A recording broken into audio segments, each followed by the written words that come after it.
Hi, welcome back to my channel. Today I'm going to talk about behaviors. Um, we have nonverbal kids, so it's some way of them communicating. Traditionally, from the behaviors, they're trying to communicate something, whether it's frustration, which is probably most of the time, or pain.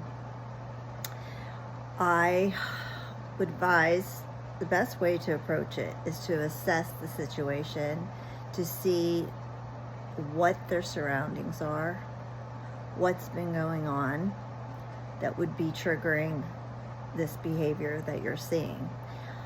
And you could redirect unwanted behavior by choosing something other than what they're doing and give them something else to do. Like if my son is frustrated with the iPad and he keeps banging it against the wall, I take the iPad away and I suggest that he play with his Theraputty. That is one example. If they are just roaming around doing something, give them a suggestion. But usually whenever you have an unwanted behavior, it's generally from the lack of communication. I mean, if you can imagine being in their mind and wanting to say something and it's just not coming out, you're not understanding, and it's frustrating and it gets them angry and they start banging. Like my boys, that's what they do. They bang when they're frustrated. The girls tend to scream when they're frustrated. When they're doing something that's really bad, for instance, go back to my son Ryan, if he was, for instance, hitting the iPad against his sibling or something, I put my kids, like whoever's being bad, in a timeout chair. They do understand that what's going on is a result of, they're getting in trouble for something. And I get the timer out, and it's a kitchen timer, and I set it no more than 10 minutes. They will never last more than that.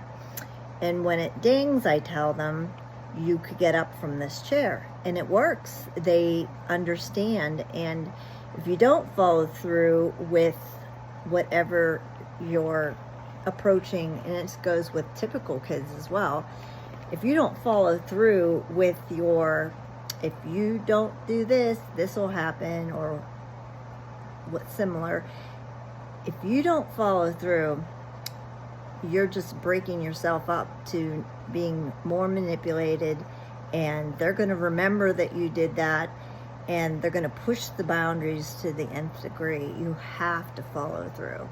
So choose wisely what you're going to do, because you have to understand they're going to give you a problem with it. Like my daughter, when she does something really bad, my youngest daughter, and I just can't take it anymore, I will tell her, if you don't stop this, I'm going to take the shirt that you're wearing, because all my kids have a thing, and her thing is clothing. She picks like a particular thing and she's stuck on it forever. So right now it's Halloween and she's picking a Halloween shirt, and she wears it all the time. So I have more than one shirt, so she has clean the next day. But if she's bad, I'll tell her she doesn't get her shirt and she won't wear it. And I follow through if she continues her bad behavior. And generally, when I tell her that, she's learned that if mom's saying that she's going to do this, she knows I'm going to do it. So she'll stop her bad behavior. Another thing is if I have a guest over and they're being particularly rambunctious and out of control, I will put them in their room and tell them they need to cool down and take it easy before they get to be with us again. That way, out of sight, and it's not disrupting everybody. And generally, again, you have to do 10 minutes. If you do more than that, my angels, they will do something really to piss you off. They'll wet the room or do something really terrible, so you can't leave them for very long. So you definitely need that timer.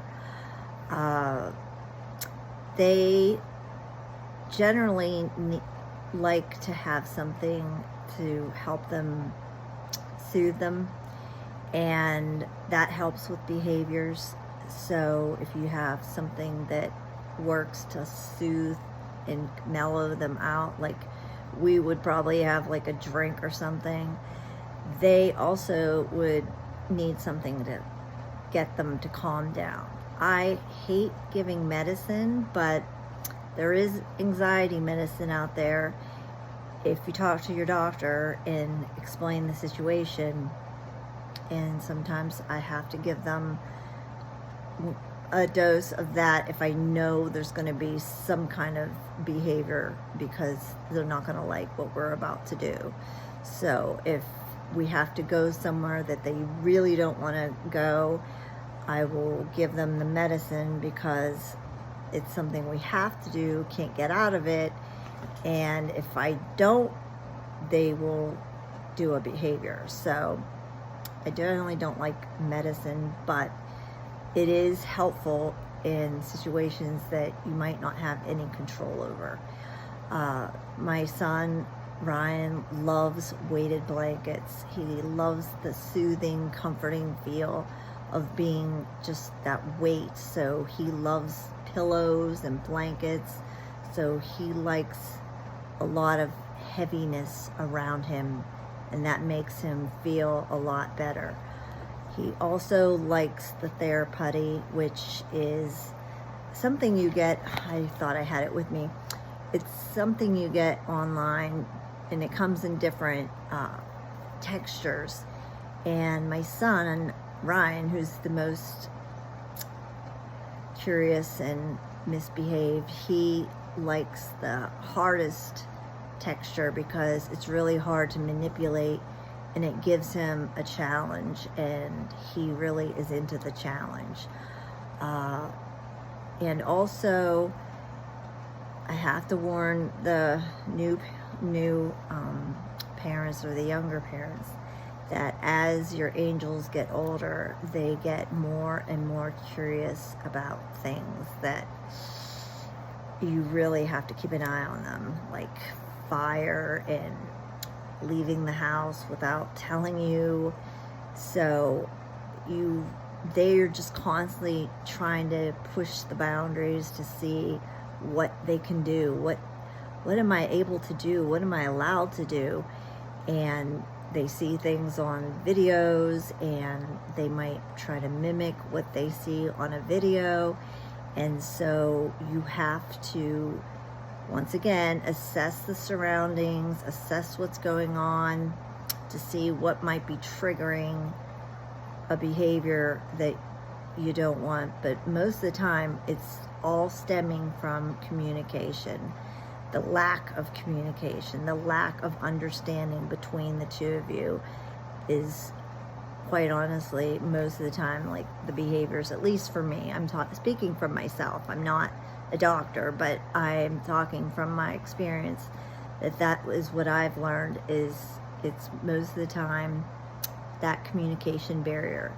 And I will joke with my kids sometimes when I don't understand them, and I'll say, I don't speak Angelman, I don't know what you're talking about. And they definitely react to that. But that's the best I could do for you guys today. If you have any further questions or comments, you could leave them, and I will take a look at them. Thanks for watching my channel.